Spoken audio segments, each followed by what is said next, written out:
Alors, bonjour et bienvenue à votre épreuve finale. Je vais lire avec vous les consignes, m'assurer que tout est bien clair et que vous comprenez bien là, ce que vous avez à faire. Donc, premièrement, quand vous allez ouvrir votre fichier, le fichier qui est compressé, qui s'appelle cours 13, c'est ce que vous allez trouver à l'intérieur. Donc, vous avez les consignes en format PDF, vous avez un exemple en format JPEG, vous avez une image en format JPEG, un nuancier format Illustrator, une silhouette en format PNG et un tricot en format JPEG. Donc, les consignes. En utilisant le logiciel approprié, faire une présentation professionnelle de format tabloïd de produits vestimentaires en aplat et sur silhouette, en y intégrant des matières textiles, textures et motifs. Première partie, on va faire les tissus. Donc, vous utilisez les logiciels appropriés pour la création des versions couleurs des tissus fournis. Tricot dans Photoshop. Vous utilisez le fichier tricot JPEG pour créer une tuile de répétition de la texture. Vous allez faire des versions couleurs en suivant les indications suivantes. Couleur chartreuse, de la palette Pantone CMYK Uncoated, la couleur 160-6, et une version bleue, toujours de la même palette couleur, la couleur 107-4. Vous devez sauvegarder ce fichier sous le nom code-nom tricot.psd. Donc, code-nom, c'est votre code-nom à vous. 3 premières lettres de votre nom de famille, première lettre de votre prénom. Tiret dessous, tricot.psd. PSD parce que je veux avoir vraiment toutes les calques. Donc, le tricot original, la couleur bleue, la tuile de couleur 107-4, la couleur chartreuse et la tuile couleur 166. Donc, le tricot, c'est ce tricot-là ici que vous utilisez pour faire ça. OK? Vous devez évidemment là, vous arranger pour que la répétition, il n'y ait pas de bris, là, puis que ce soit une bonne répétition, comme vous avez fait pour le tricot, pour le tissu, le projet tissu.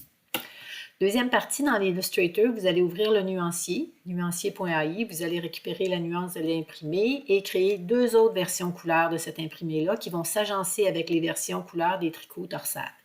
Donc, ça va prendre un autre imprimé qui va être agencé avec la couleur chartreuse du tricot et une autre version couleur de l'imprimé qui va aller avec la version bleue du tricot. C'est vous qui décidez les couleurs que vous voulez mettre. Il faut que ça s'agence, il faut que ça aille ensemble. Vous allez ensuite utiliser les 2 couleurs du groupe rayures pour créer une tuile de rayures fines. Une tuile de rayures fines, c'est vraiment des petites lignes que je veux avoir. Donc, si vous allez ici et que vous ouvrez le nuancier, ça va s'ouvrir dans Illustrator. Vous avez l'imprimé, donc il devrait y avoir ici 2 autres imprimés avec les 2 autres versions couleurs pour pouvoir vous agencer avec les couleurs du tricot. Vous avez ensuite un groupe couleur qui s'appelle rayure avec 2 couleurs. C'est ces 2 couleurs-là que vous utilisez pour faire la rayure. C'est une rayure à 2 couleurs. Vous n'ajoutez pas d'autres couleurs que ça. Et vous avez aussi un dernier groupe couleur qui s'appelle fond avec 2 couleurs à l'intérieur. Ces 2 couleurs-là servent à faire la mise en page. Donc, dans l'exemple que vous avez ici, vous avez 2 couleurs, cette couleur-là et la couleur qui est ici. Donc, c'est ces 2 couleurs-là que vous retrouvez ici. Je continue dans les explications. Vous allez ensuite modifier. Donc ça, pour le nuancier, là, vous n'êtes pas obligé Vous pouvez sauvegarder le nuancier, vous pouvez sauvegarder directement dans votre présentation les nuances. Ça ne me dérange pas. Moi, je ne vous demanderai pas de me remettre le nuancier, mais vous pouvez le sauvegarder tout de suite là, avec les 3 nuances d'imprimé puis la rayure à l'intérieur. Ensuite, l'image de fond, vous devez modifier l'image fournie pour vous conformer à l'exemple et sauvegarder.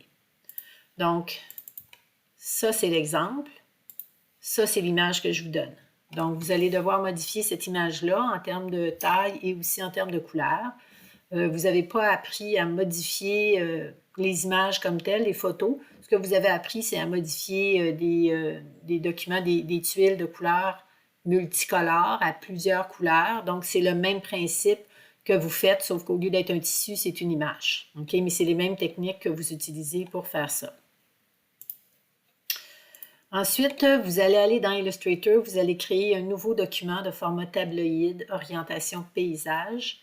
Vous allez importer et vectoriser la silhouette en apportant les corrections nécessaires pour faire un remplissage adéquat. Ensuite, la suite de la présentation se fera après le cours 14.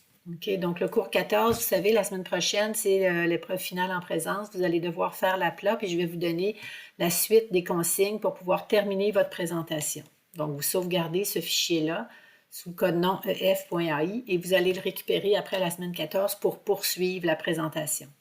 Donc, présentement, ce que vous avez ici, c'est vous avez la silhouette, vous avez l'endroit où vont être placés les aplats. Vous ne savez pas c'est quoi l'aplat encore. Et ici, vous ne savez pas, vous avez fait les tissus, mais vous ne savez pas où ils vont. Vous ne savez pas comment je vous demande de les orienter. Vous ne savez pas non plus quelle grosseur vous devez mettre. Donc, toutes ces informations-là vont vous être données après la semaine 14 pour que vous puissiez compléter votre présentation. Et vous allez avoir un nouvel exemple avec les aplats et avec la silhouette. Par contre, je ne vous mettrai pas les tissus à l'intérieur, mais je vais vous dire c'est quoi les tissus que vous devez mettre. OK? Donc, je vous souhaite bonne chance tout le monde et à bientôt.